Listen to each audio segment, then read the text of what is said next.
Bonjour à tous, on se retrouve aujourd'hui pour une nouvelle présentation d'un smartphone. Aujourd'hui un smartphone assez attendu, signé Zoppo.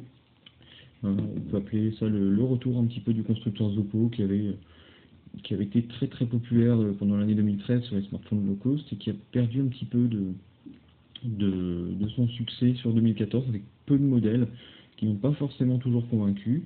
Donc on va voir un petit peu si le ZP999 que j'ai dans les mains pourra solutionner un petit peu tout ça et redonner une certaine place au constructeur Zoppo, sachant qu'il s'agit d'un gros smartphone de 5,5 pouces Full HD avec le nouveau processeur MediaTek MT6595. Il est 4G toute fréquence, il est double SIM, donc tous les arguments sont là normalement pour proposer un très bon produit. Alors on va tout de suite regarder un petit peu le design, on va l'ouvrir.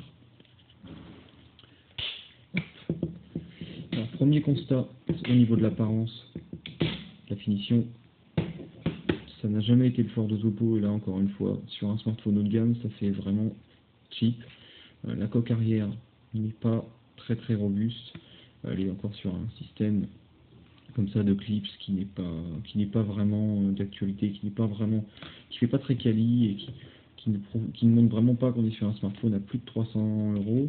Là, on est plutôt, quand on voit ça, on pense plutôt à un smartphone entrée milieu de gamme. Donc une fois ouvert, vous retrouvez une caméra ici de 14 mégapixels avec son flash, deux emplacements SIM, un emplacement micro SD et une grosse batterie de 2700 mAh. Ça sera tout juste pour, vu les performances que donne l'appareil et son écran 5.5 Full HD, ça sera tout juste 2700 mAh, je pense, pour vous faire la journée.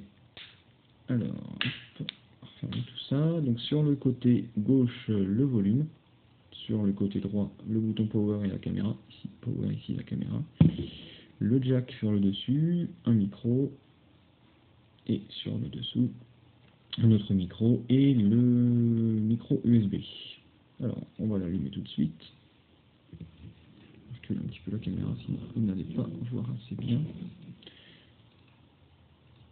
Voilà, donc une fois déverrouillé, hop, on regarde tout de suite le Antutu, puisque ça fait partie de ce qui vous intéresse le plus, voir un petit peu les performances de ce nouveau processeur. Et donc on est sur un score de 44 000, c'est-à-dire quand même un score qui est assez élevé, quasiment dans le top, hein. Si on regarde un petit peu, on voit que juste en dessous on a le HTC One M8T, le Mi 3W et le Galaxy S5 par exemple. Donc on est sur un des meilleurs produits actuellement sur le marché au niveau des performances.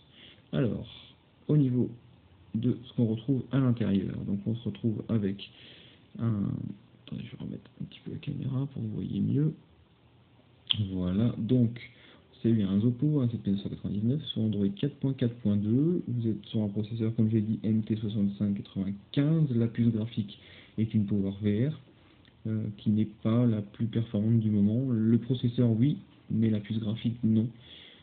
Si vous prenez un i4 ou un OnePlus, vous aurez plus de performance au niveau de la puce graphique. Donc voilà, si vous jouez beaucoup, tournez-vous plutôt vers un smartphone sous processeur Qualcomm Snapdragon. Vous avez donc un écran de 5.5 Full HD, vous avez 14 mégapixels au niveau de la caméra arrière, 3 Go de RAM, ça c'est bien, quelque chose d'assez intéressant qui va certainement se standardiser sur les prochains smartphones qui sortiront, les prochains smartphones haut de gamme. Vous avez 32 Go de mémoire et vous pouvez en plus mettre jusqu'à 64 Go de mémoire sur micro SD, donc ça fait quand même 96 Go disponibles, ça peut quand même être vraiment pas mal. Donc le processeur est à 2 GHz et non 2,2 comme sur un certain Meizu MX4 avec lequel je comparais le Zoppo tout à l'heure. Vous avez, donc ça j'ai dit, le PowerVR, 5 mégapixels en façade, le NFC, Android 4.4, donc on a à peu près tout. Le 999 est plutôt pas mal pour tout ça. Alors ensuite, qu'est-ce qu'on va regarder? Mobile Uncle, je voulais regarder le mode ingénieur avec vous pour vous montrer au niveau des fréquences. Malheureusement, pas de menu bande mode. Malheureusement, je vais mettre juste la rotation automatique. Elle est mise. C'est l'application qui ne le permet pas. Vous n'avez pas le band mode, vous ne pouvez pas aller voir les fréquences malheureusement. Donc on fera confiance à Zoppo qui annonce que la 800 MHz et la 2600 sont prises en charge, donc 800, 1800, 1600. ce qui fait quand même toutes les fréquences françaises prises en charge. On fera confiance à Oppo là-dessus, hein, puisqu'on l'avait vérifié sur le ZP320 par exemple, que c'était bien le cas. Donc ça fait un téléphone qui est 100% compatible avec la 4G française, et ça c'est quand même un gros plus. Alors, ensuite on va regarder un speed test que j'ai fait juste avant avec ma SIM Orange, Soch, donc 32 mégas en réception, 1 méga en upload, donc c'est pas mal. En plus je suis bien en 4G, faut le voir ici, hein, je suis bien en 4G, donc je pense que là-dessus, la 800 mégas c'est bien pris en charge, c'est pas du bluff de la part de Oppo. Ensuite, on va regarder le GPS. Alors ça, par contre, grosse déception. On va le retenter, mais de mon côté, moi, ça n'avait pas fonctionné du tout. Alors, GPS. On va attendre juste quelques secondes, voir s'il commence à avoir un petit peu de réaction. Mais de mon côté, quand j'ai fait le test tout à l'heure, rien du tout. J'ai bien laissé 5 minutes, rien du tout. Donc, en l'état, le Oppo ZP999 a un GPS qui ne fonctionne pas. Exactement comme le 998, le ZP 980, etc. Donc ne prenez pas ce téléphone si vous désirez un bon GPS. Les Oppo ne sont pas capables, pour l'instant en tout cas, de fournir des GPS fonctionnels et qui fonctionnent bien. Donc là-dessus, je vous le déconseillerais. Ensuite, on va regarder une petite vidéo comme d'habitude. Si je trouve le gestionnaire de fichiers, voilà.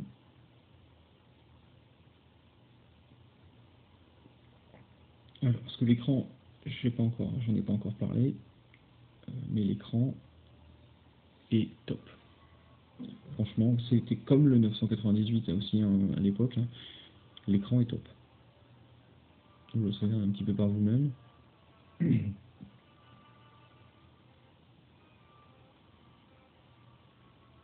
Voilà, l'écran est très coloré, assez lumineux, surtout très équilibré, c'est ce que je trouve le plus.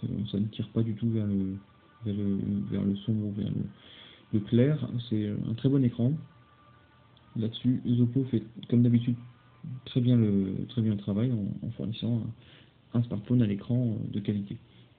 Alors, avant qu'on se quitte, je voulais quand même montrer juste la version blanche aussi, qui est, voilà, parce que Oppo a fait deux coloris comme il fait d'habitude.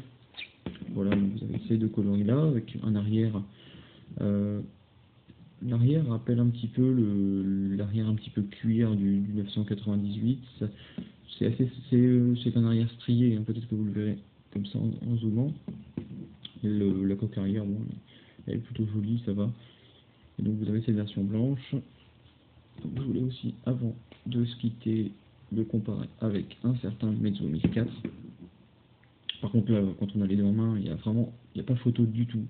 Le Meizu est 100 fois mieux fini. Vous avez le contour en aluminium comme ça, qui est vraiment top. Que là, vous avez du 100% plastique. Voilà, on n'est pas du tout sur la même qualité de finition. On est sur un niveau de performance proche, mais on n'est pas du tout sur la même finition. Vous voyez que le Meizu lui fait 5 pouces 4, là où le Oppo fait 5 pouces 5, et vous avez encore pas mal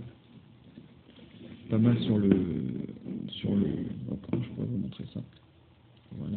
Le Oppo est quand même beaucoup plus grand. Ça, on le voit très nettement. Si je le mets comme ça, vous avez encore toute la caméra qui dépasse. Donc, niveau borderless, on a vu mieux aussi. Alors, donc, un avis global sur le 999. Donc, un bon appareil du fait qu'il est double SIM, 4G, toute fréquence et performant. Mais il ne fait pas le poids comparé au Ténor, c'est-à-dire le Mi 4, le Meizu, etc.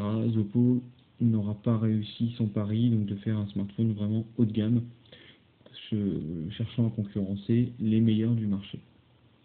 Voilà, c'était mon avis sur le Oppo ZP999. Je vous dis à bientôt pour une prochaine vidéo.